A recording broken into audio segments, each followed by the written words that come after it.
geared towards what would we do in the event of an emergency.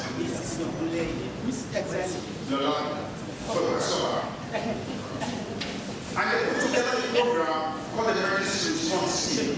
It's now a registered or a statutory committee of the UCH. And this committee swung into action as soon as we started. There was a cholera outbreak. They went to town not only to get the source of the cholera case, and they were able to do contact tracing, and we isolated viral cholera for the first time in 13 years. Now, we then invited the state government to let them know the outbreaks of cholera. They knew the location and went to contain it. Unfortunately, one of the senior members of staff of Oyo State contracted the cholera, and he was salvaged in the private suite of UCH. Today, he had renal impairment, but of course, we were able to salvage the particular epidemic. And ever since, they've been monitoring what's been going on. We had about 3 cases of Lassa and dengue, which was managed again by the committee, and we were able to trace the source. And the one which had Lassa was from the area. And this was from Shaki West, which is near the border between Nigeria and the Republic. And so we became a little bit worried. And ever since that came on, they have been preparing for Ebola. And so when we saw Ebola in Liberia, the first person that called me was Professor Obi and Mr. Fashion that Ebola is in Liberia, what do we do? I said, you have a committee, go and get yourself prepared. And then we swung into action. They prepared PowerPoint presentations. Unfortunately, there was a strike, and during the strike, they took time to teach and let them know various departments in the hospital as to what to do in the event of hemorrhagic fever. We didn't use the word Ebola in the hospital. We used the word hemorrhagic fever because they look alike. And we don't want somebody to say, so this is Lassa, this is very natural, Lassa has treatment, Ebola does not have. But until we get to Professor Daimo to get a diagnosis, we may not be able to tell which is which. And so we call it hemorrhagic fever for the sake of safety of everyone. Today I'm glad to know that they have prepared the various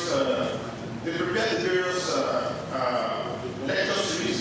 And I think the lecture started from Accident and Emergency Department, went on to the General Outpatient Department, I think we went to the Medical Outpatient Department. I will give you the talk later. But the bottom line is that it was not a knee-jerk response. We had this committee in place, and the emergency did not come to us by surprise. But what has come to us by surprise is the preparedness of the country. And now, UCH is the only institution that is building an Ebola isolation unit. But not only building an isolation unit, we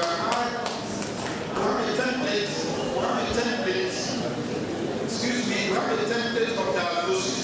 We have a category A1, A2, A3, category B, and category C.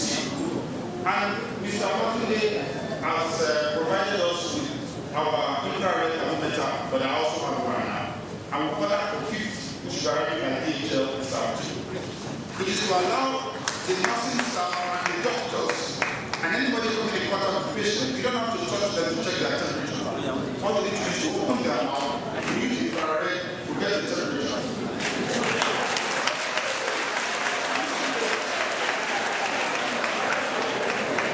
The personal protection equipment. Now we have increased our level of care by, I think, access 415 PPE suits. So during the lecture, Mr. Martinez is going to show you a live demonstration of what the suit looks like and how we're going to wear them. Unfortunately, the Ministry of Health does not even have 10, but we have 15 that we can utilize and deploy. The minister asked me how I came about it, and I said you shouldn't worry about it because I was not going to give anybody else. However, we have to take a lot of precautions. And Professor Lee is going to give you ideas of what you should do. We do not want people in the emergency department or contact areas to wear what coats. You don't need what coat at this point. Everybody comes in their scrubs, and for anybody meeting any patient, we have 2 sets of gloves that you have to wear. And may I say that when God wants to bless an institution, He does it in many ways. Just 2-3 weeks ago, Oloye Juloke Afide, the Minister of State for the FCT, gave us a 40-foot container load of consumables from the United States. What are the contents of this particular, container? One, protective garments in case of infection. N95 masks, masks with visor, resuscitation equipment, gloves with normal blue, purple gloves that is impervious, and we also procured about 2,000 pieces of elbow-length gloves. So it's as if we knew something was going to happen. So the hospital has a stockpile, I think about 2 huge rooms full of consumables that we will deploy. IV, hangers, giving set, anything you can think of has been prepared.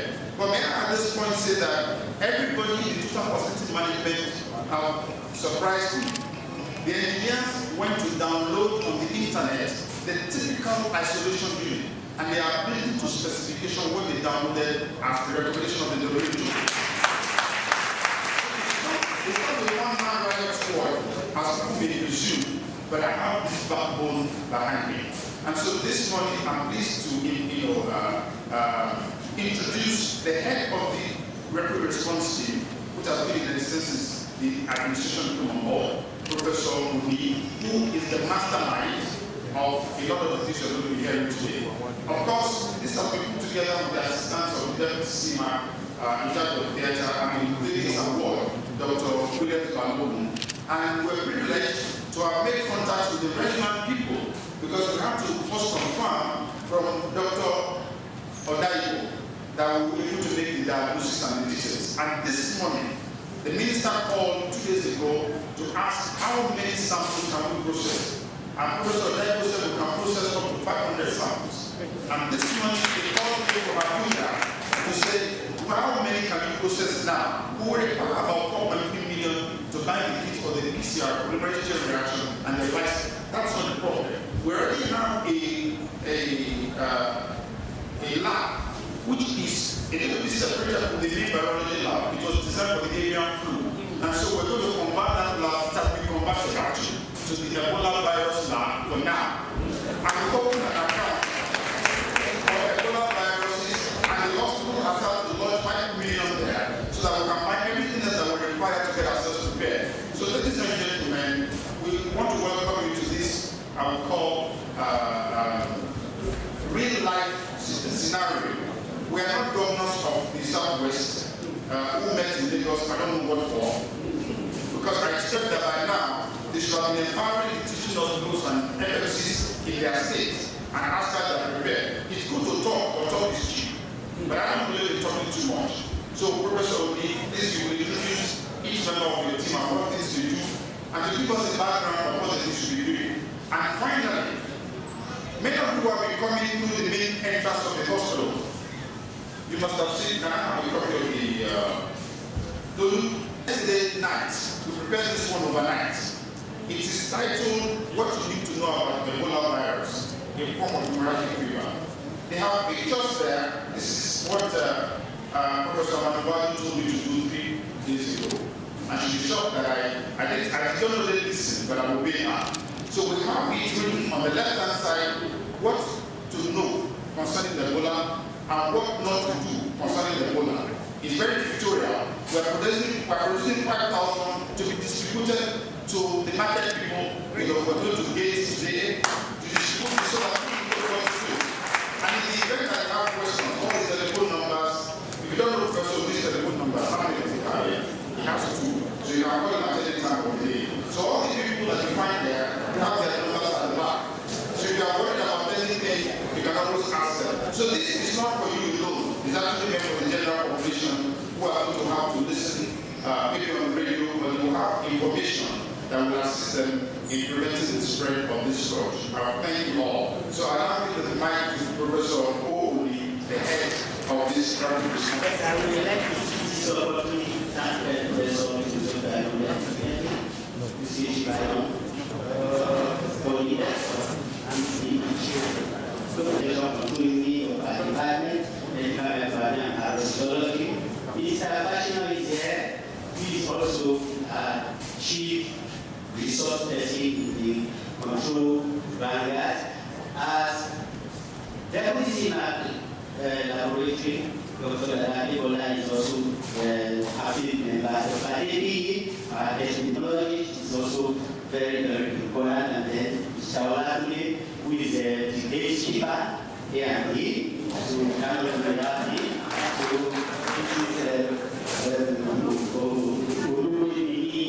also, it's a lot of fights here. This is here. And I see this opportunity to thank the Oyo State Ministry of Defense. They are very, very cooperative.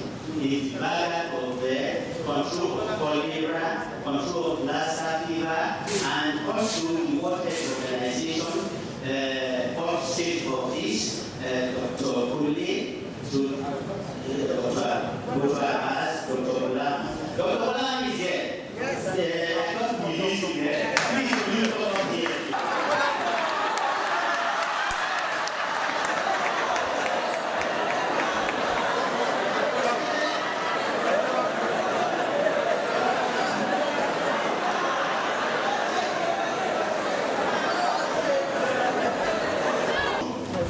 All of a sudden, we just had a phone call, and lo and behold, when I look on that Yola, the guy was there with his jeep, heavily loaded with rehydration fluids. I said, oh, God, how do you do this? Are you a driver or are you a dispatch rider? In fact, when I looked at the jeep was leaking down below.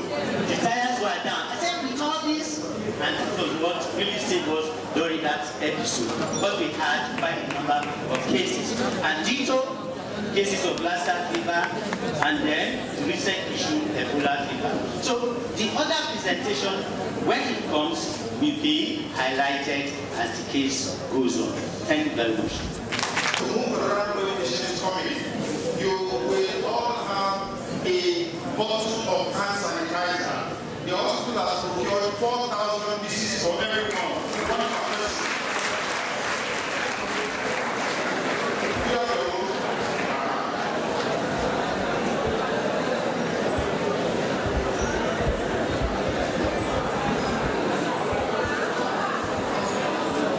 So we got 4,000 pieces of this for every staff that will come in direct contact with the patient.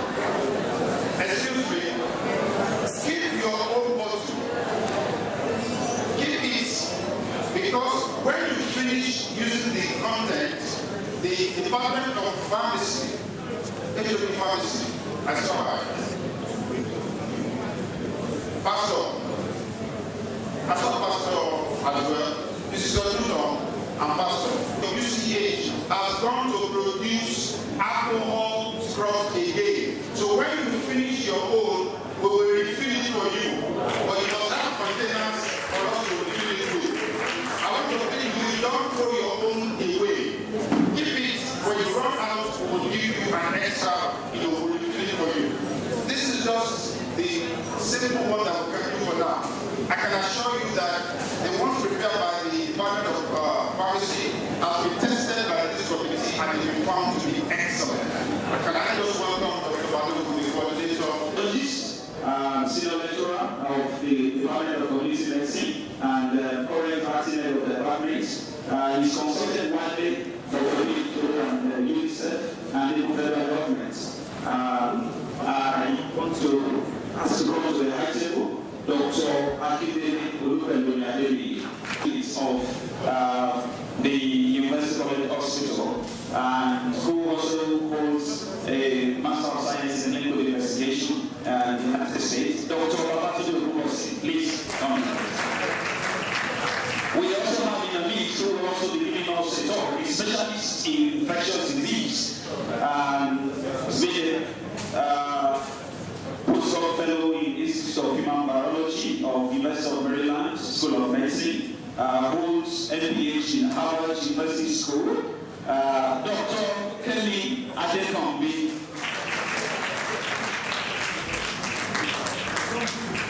I'm sure it will interest you that she is knee yeah. And then, last but not least, definitely, is our own Deputy Director of Nursing, in emergency departments and outpatient clinics who has undergone some training also in the area of personal protective equipment, like the Chief Medical Director was alluding to earlier on last day.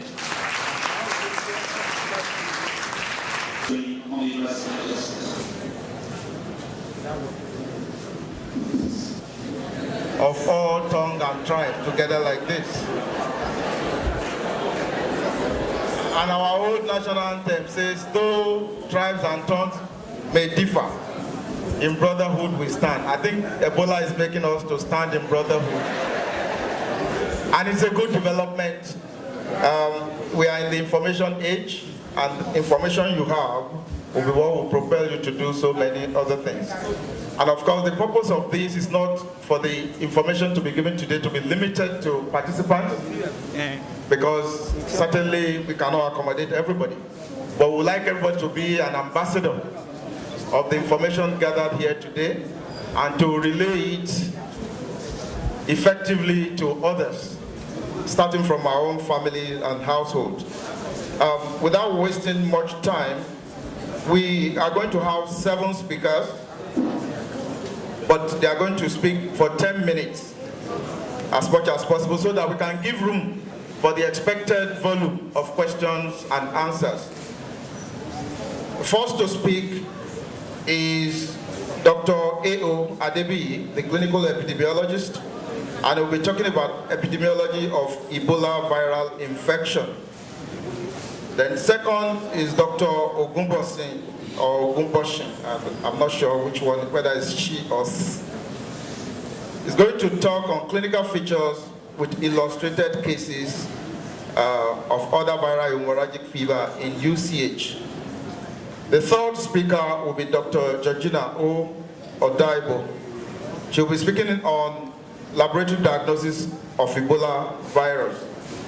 The fourth speaker will be Dr. Kemi Adekombi, consultant infectious diseases, and she'll be speaking on updates on the search for cure.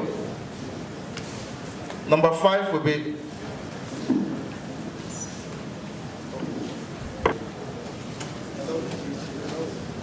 Director Nursing, Emergency Department, and he will be speaking on universal precaution and PPE, the personal protective equipment.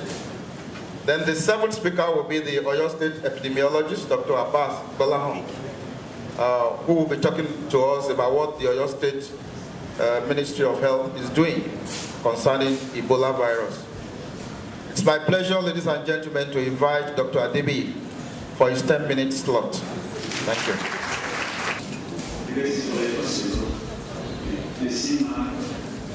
All the language calls to you, sir. Members of the audience, please allow me to speak the language protocol. I'll be approaching the epidemiology of Ebola virus in a different way. One, because of the importance of highlighting some salient points for the control of Ebola, and also for the sake of even highlighting some of the lessons that we have gained, that we actually have learned from our previous efforts at control. And I'll also describe how the knowledge of epidemiology and transmission of dynamics of Ebola virus informs its control strategies.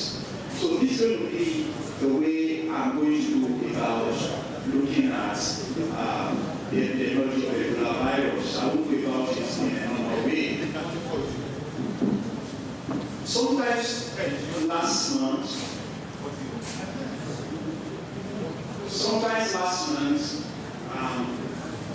we had in the newspapers that a Liberian by the name of Sawyer actually collapsed at the Municipal Airport, and later on tests revealed that he had Ebola virus. A series of other events.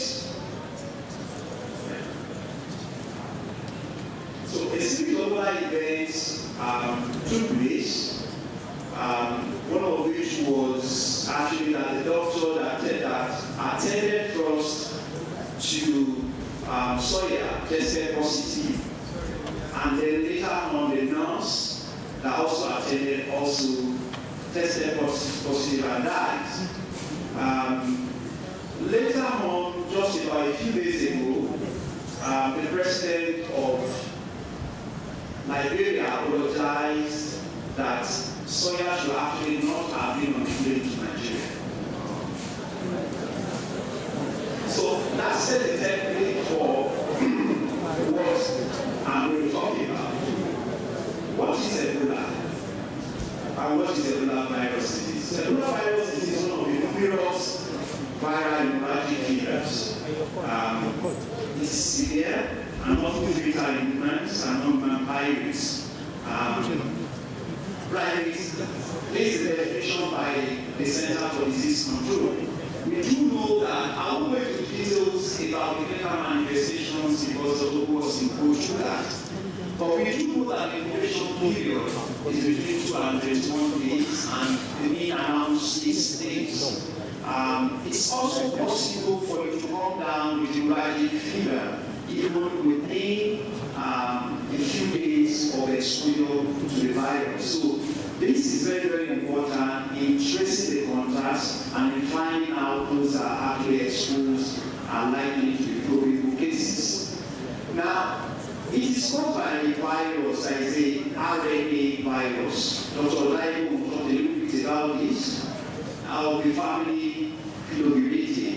Now, what we do know about this is that the second known virus of this family, well-known virus of this family, Marburg is the most well-known, the first that was actually known.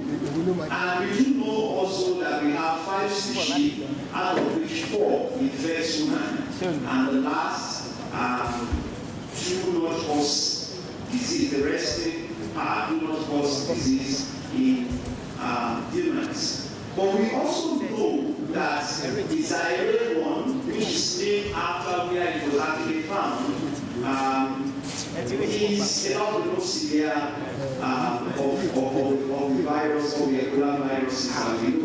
The Thai forest Ebola virus is actually used to be known as the Ebola one because but it was found around the Thai forest in Cote d'Ivoire, and that's why it's known as the Thai forest Ebola virus.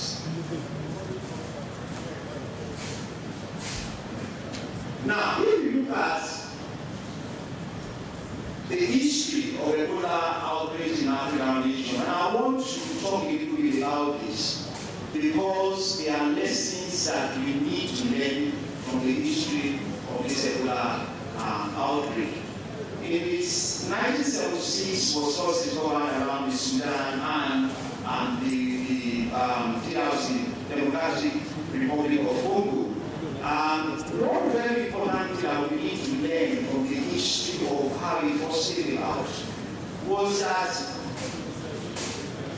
in setting the time of the epidemic, 2 things contributed to its food group. One, the fact that the local communities took preventive measures, and those that were shown to have the fever are actually quarantined by local communities. That's the first lesson. The second thing that we need to learn from that is that immediately there was a closure of many of the health facilities around that time because a lot of the health workers were infected, and these actually slowed down the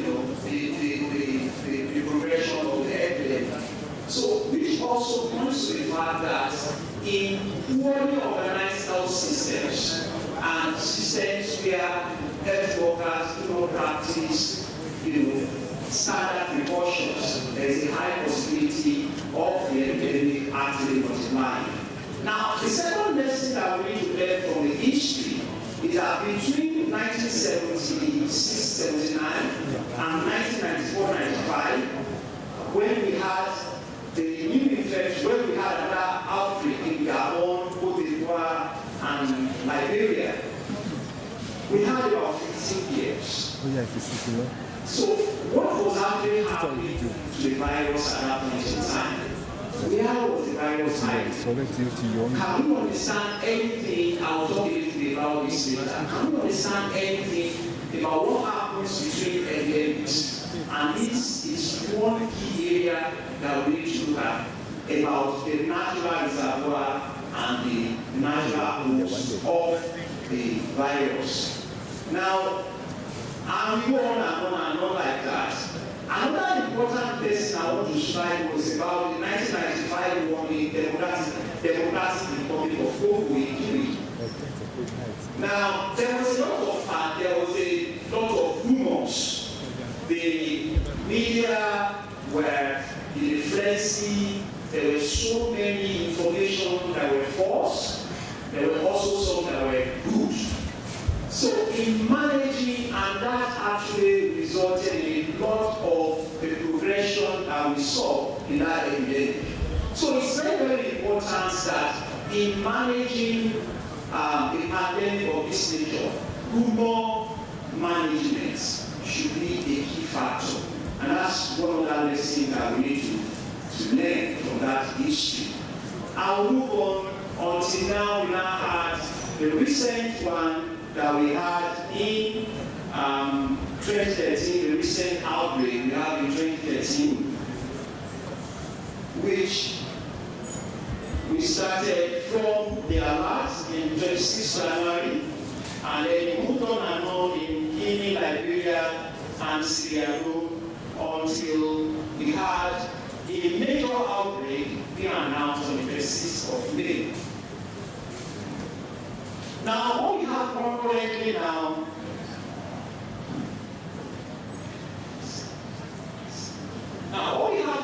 now is that they are actually spread to many other countries, many neighboring countries. You find focus is down here, so we now have not being restricted to Sierra Leone, Liberia, and Guinea, but now we also have it in Lagos. Okay, so what are the rules of transmission? And that's very, very important for us to note. Now, the most important route of transmission for the Ebola virus is by direct contact. That is contact with blood or secretions of the infected person. It's 10 minutes already. Health workers, we have infected people and other equipments, contaminated and infected secretions. And we can also have it being transmitted when families come to look after their ill patients. And the factors that aid the transmission in healthcare settings, most importantly, inappropriate use of personal protective equipment and the lack of point-of-care risk assessment. At every health facility, we should be able to assess based on risk, and if the protocol should be put in place. If this is not in place, then this can be transmission. Now, aerosol generating procedures. Now, this is a very controversial issue, but we do know that in very close contact, less than 3 meters, if you have things like suctioning, things like sawing and what have you, that are being done in a closed setting, the probability that the aerosols, the small aerosols that are generated, can result in an infection with Ebola virus is actually very, very high. And in community settings, very alike, treatment seeking delays and deniers can result in transmission of Ebola virus. Now, for the transmission dynamics, we need to understand this, that the natural reservoir growth is not conclusive, but the WHO believes that the food baths of the other PD may be very, very important. The baths as a natural reservoir between outbreaks of infection. And I will look at it a little bit. Now, the first patient in outbreaks, you ask me, where was he getting infection?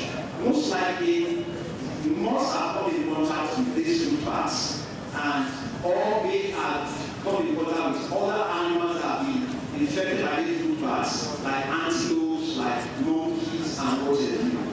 Now, The higher risk of transmission occurs when there is a high viral load, and this will occur in the later stages, not in the incubation stages. And these later stages, you know it by vomiting, diarrhea, shock, hemorrhage, and what have you. Now, getting secondary cases from index cases in rural areas can have one secondary case from 10 contacts. The index is only about 10 countries steadily. But in other areas where there is a lot of mixing and mixing is heterogeneous, the secondary cases that are related with up to 2 to 6.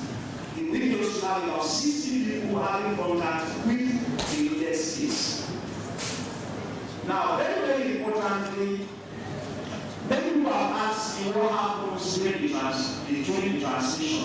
We can have two types of transmission. We have the enzootic transmission, in which case the food bath transmits to other primates like, the ants, the mammals, and what have you. And these other mammals, whether if they are dead, if they become dead, sometimes hunters they pick them up and bring them home and eat them. That's one way, very good. But the natural way of transmission is actually from secondary transmission from the primary human infection that happened in the case of Lagos. Soya was the index case and then was transmitted by direct contact with body secretions.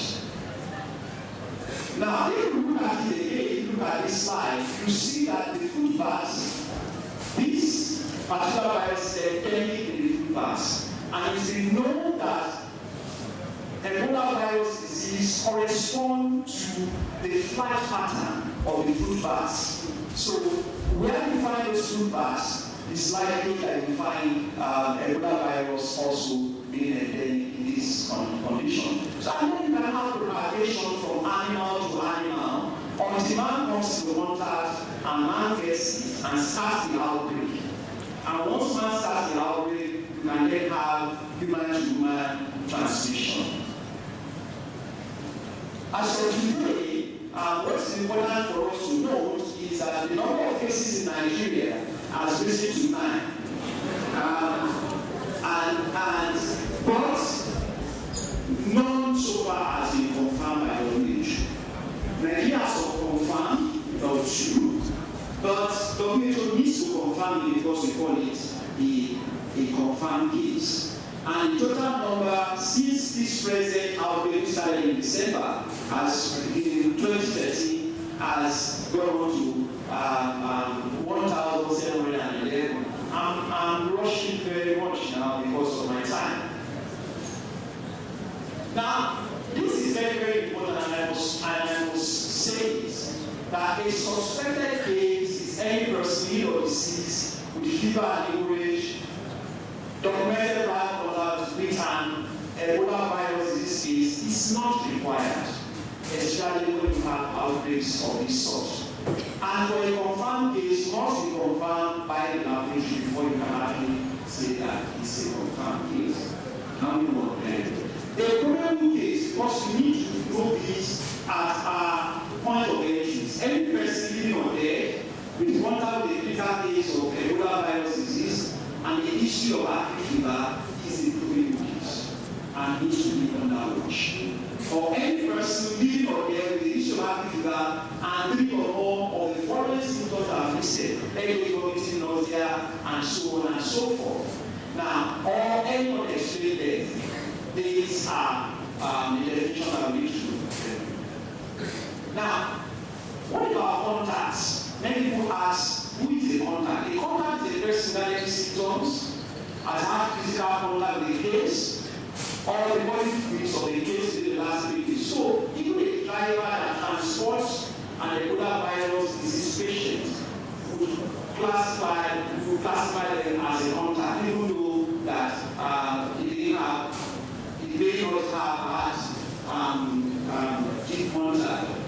The notion of physical contact is proven or highly suspected. Many suspect the person may have 2 more minutes, please. You spent 17 minutes already. The person may actually not carry the body, but the person may just because he's a driver or vehicle, you may suspect the person as a contact. move on this very quickly. Now, lastly, what are the lessons I have with the virus? Move on. One is that the time we attend to international differences in endemic.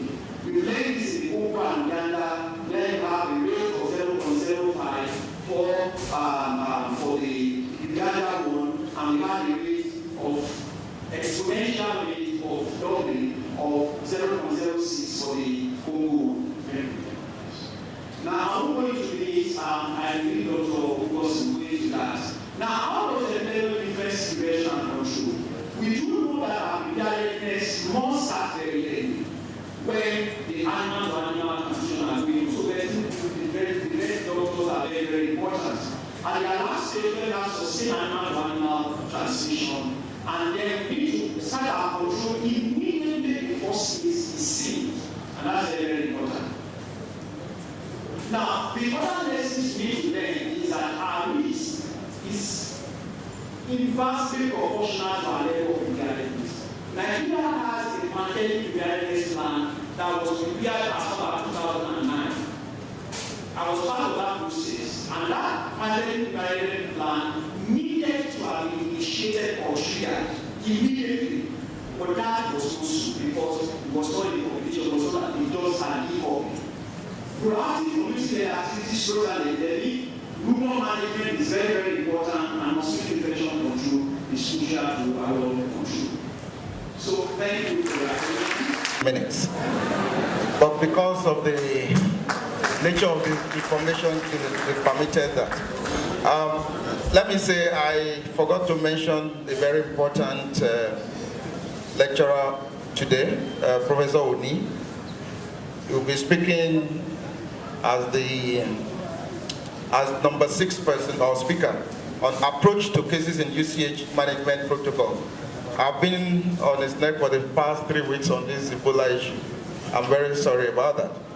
The reason I've asked Dr. Adebiyi to wait, I will switch to another language. Afẹ́kẹ́ fún àwọn èèyàn wa tí èdè Yorùbá rọ̀ lọ́rùn ju èdè Gẹ̀ẹ́sì lọ. Afẹ́kẹ́ lẹ́kṣọ́rà wa òórọ̀ yìí kó bá wa sọ ní ìṣẹ́jú kan sí méjì ohun tí ó ti sọ ní èdè fínrìnfíntín fún àwọn ènìyàn wa torí gbogbo èèyàn la pè a pè lórí rédíò a pè lórí móhùnmáwòrán gbogbo ìlú la pè. So Dr. Adebiyi, we need to test your ability to speak Yoruba. And after this, we will be going to the college auditorium. That's Professor B.O. Yes. They are seeing it now, so it doesn't have to go there. Thank you very much.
Yeah.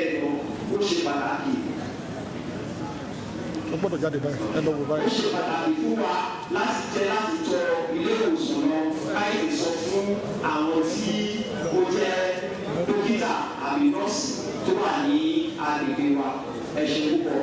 Speaker is Dr. Ogunbosin. Please, let's clap for him very well.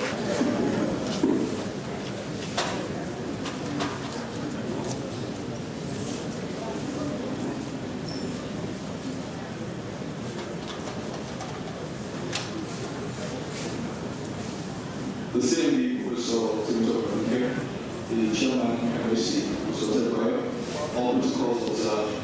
I'll quickly go into the presentation that I have this morning, and I'll be talking about the clinical presentation. But for us to have a good understanding of how this disease presents, I'll quickly talk about the pathophysiology. The story of the pathophysiology of Ebola, which is similar to most other viral hemorrhagic disease, is that they have an affinity for endothelial cells, the hepatocytes, and also the macrophages, the neutrophils.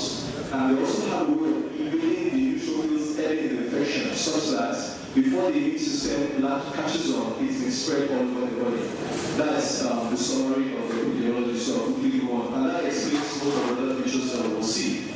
Now, how do patients with Ebola present? Typically, they present just like everybody that has common cold, like a flu. They have a fever, they have headaches, they have pains all over the body. Headaches, joint pains, abdominal pain, vomiting, diarrhea, and at times a rash. And that's the problem with most of them, because they present like malaria or typhoid or something that we see often. And that's why when we have epidemics, you already have mortalities and a lot of healthcare providers infected before people start thinking about them. Other not too common features include sore throat, chest pain, hiccups, difficulty of pain swallowing, difficulty of shortness of breath. So that's the typical symptoms that most of these patients will present with. Bleeding occurs in about 40 to 50% of them, so it's not all of them that will have bleeding. And that's probably what happened in the young man that came from Nigeria. They were actually treating for malaria. And most epidemics that you see, you already have people in the healthcare setting already infected before people start thinking about this. So the patient comes in, is not bleeding, people throw down their gas and they get exposed. So what they bleed into, they can bleed into the internal or external organs. So they have redness of the eyes. They can have blood in the stool, in the urine, in the vomitus. They can have bleeding into the skin. They can be of different extent or severity. When they have pricks, they can have prolonged bleeding from puncture sites. They can also bleed into the mucous membrane, so they can bleed into the GIT, they can bleed into the nose, the vagina, and all those internal places. Like I said earlier in the pathophysiology, the virus gets spread to all parts of the body. So they actually have bleeding also into deep organs with necrosis and damage of those organs. So this is just a picture of somebody next like this. So that's redness of the eye, somebody that has bleeding into the eye. That's next picture. That's the skin that has been infected. So you have blisters and hemorrhage into the skin. The next slide. So that's somebody with bleeding again into the skin. Next slide. So that's bleeding into the mucous membranes of the oral cavity. And then next slide, that's another bleeding into the skin. So that's the severe forms. And when they tend to have the intense high degree of mortality in them. Now, on examination, what would you see? They're going to present with fever. They can have bleeding into the skin as they mentioned before. Because the liver can be damaged, they can have jaundice. I said that they have affinity for the endothelial cells, so they tend to produce a lot of fluids. They vomit, they have diarrhea, so they can have also circulatory collapse, they can present with shock. And if there are multiple organs damage, which is often, they can have liver failure, evidence of liver failure, cardiovascular shutdown, even CNS presentations with seizures, loss of consciousness, and all that. Now, apart from all these things I've talked about, the other important thing that I think we should take away is the history associated with this patient's presentation. And that's one thing that we shouldn't overlook. The young man or the gentleman that came from Nigeria, he was coming from an endemic area, so the history of recent travel to such areas is very important when you evaluate them. History of contact with close cases, identifying contacts, or patients with unknown diagnosis is important. Recent care of a very ill person, especially when the diagnosis is not known. Recent care of a confirmed case of Ebola virus disease cases that we have in the patients or the people that we confirmed in Nigeria. And then handling of specimens, I think I'm very excited that almost the whole hospital community is here. So it's not only the doctors and the nurses that care for those patients. The lab person that handles the specimen, the one that takes the specimen to the lab, secretions, the person that cleans the floor, that tidies up the room, the patients that care, or the people that care for those patients, family members, the people that handle the cups. Dr. Lee talked about that, and also about the people in Nigeria and all that. What's spoiling the epidemic is the very rights associated with handling those cups. So even the dead person, the cups of that person is infectious. So we're all at risk. Everybody in the hospital setting. And that's why it's important that we should keep our antennas on what we do with these conditions. Now, we've never seen a case of Ebola again. I don't pray that we'll see. Let me say that prayer again. I don't pray that we'll see. But we've seen something that is similar to Ebola and naturally be exposed. So I want to present this case. Yes. On the picture with last time that we saw this year in UCH, we don't teach UCH. 10 minutes already. So our movie was showing us that we saw in UCH. And that's the typical one most patients in the world represents. A young boy, 40-year-old, addicted to road tissue, referred from a hospital that top the left hand edge, so we didn't know where he came from. But people with fever, diarrhea, seizures, and passing of that of urine, from the eyes, pallor, and was prostrate. He couldn't sit. He also had a history of loss of consciousness, autism, disease. But there was also a history of having lost his sister or 3 weeks earlier. We don't know the cause, but she had fever, jaundice, and seizures. The diagnosis was unknown. And then by examination, he was ill, he was unconscious, so we thought it was severe malaria, which is typical. And then there was also a history of having diagnosed with malaria before he was sent here. He didn't improve, he got worse, he had renal failure. We treated him for malaria, the thought of sepsis, we treated him, he didn't get better, and then he started bleeding. So we thought of hemorrhagic fever, Lassa, and Ebola. And the later was confirmed as Lassa fever. So this picture, I'm sure those that want in children emergency, even in adults, is common. It's typical to very ill patients that we see. So every patient that walks through the doors of the hospital is a potential patient, is a potential suspect. So you should handle every patient that you see as potentially infectious. Thank you for listening. Now we talk about that. Alright, in order to how will the next one is on the relation for now? Because you know,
She was speaking on laboratory diagnosis. I've told her I'll be interpreting for her. But she has not eaten enough amala and egusi soup here to understand.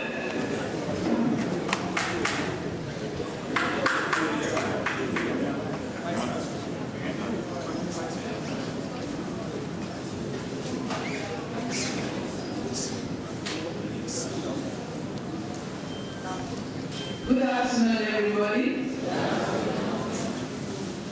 Well, my topic is on laboratory diagnosis of Ebola virus.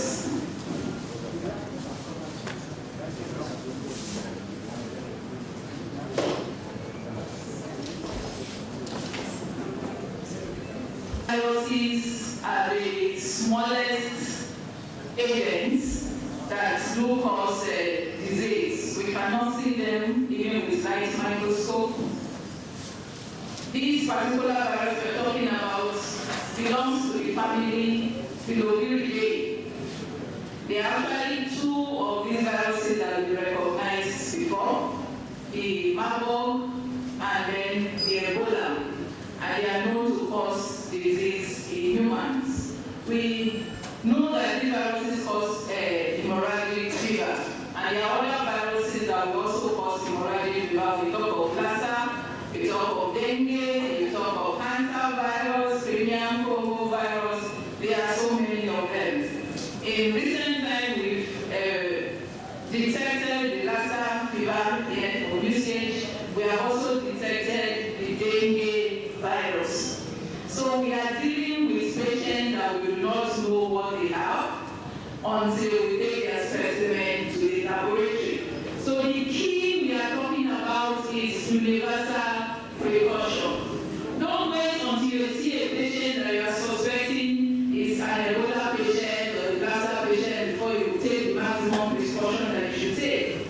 These patients will always present with symptoms that you may think are something else, as has been presented by other speakers. The virus is an RNA virus of negative sense. That is, the virus will need to generate a messenger RNA for the protein to produce and all that, unlike others that are positive sense. The virus is also a filamentous virus, as you can see from the picture there. It's like just like you have a stick. Some of them will have a C shape, a U shape, and viruses with this particular structure are known to be very variable. And that's why we have, for the Ebola virus, we are talking of 5 different subtypes. So this is very, very key. So the various strains we have for Ebola, the Thai forest, which was isolated from Ivory Coast, the Sudan, the Zaire, the Budiwil, and the rest. The rest, as you have been told, will always cause infection in animals. Has not been found to cause infection in humans. And the current epidemic that started late last year is known to be predominantly by the Zaire strain. Then we talk of reservoir. If you must interrupt the spread of this virus, then we need to know the source. Where is it coming from? Unfortunately, we cannot say 100% this is the source of this virus.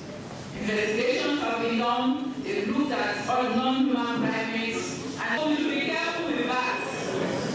And those of us who feed on bats, and the issue really is not in the feeding, it is in the handling, in the preparation. By the time you prepare this, you touch the body fluid and all that, and that's where the transmission occurs. It is not in the eating, because our process of preparing our food is such that whatever the viruses above 60 degrees, most of them will go. So it's not mainly in the eating, it is mainly in the way we process the things that we eat. How then do we diagnose? Because from what I've said before, this can present as a case of malaria and so on. So how do you diagnose? You can only do that in the laboratory. And for us to do that, we need specific samples. We know that the virus has isolated or detected in blood, vaginal secretions, semen, urine, saliva, sweat. So it's very, very serious.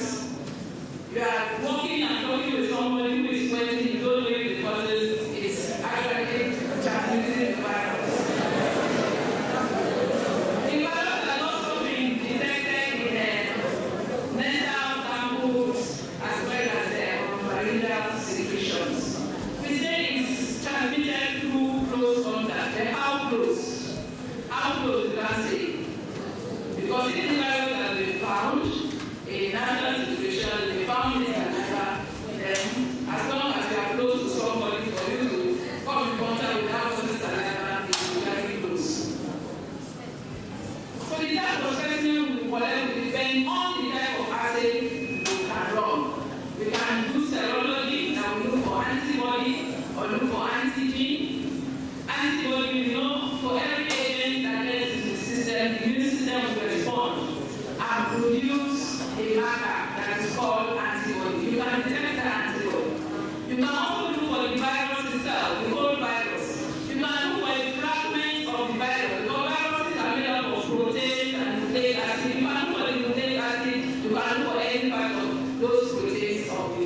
the nucleic acid from it, and you'll be able to also detect from the sample.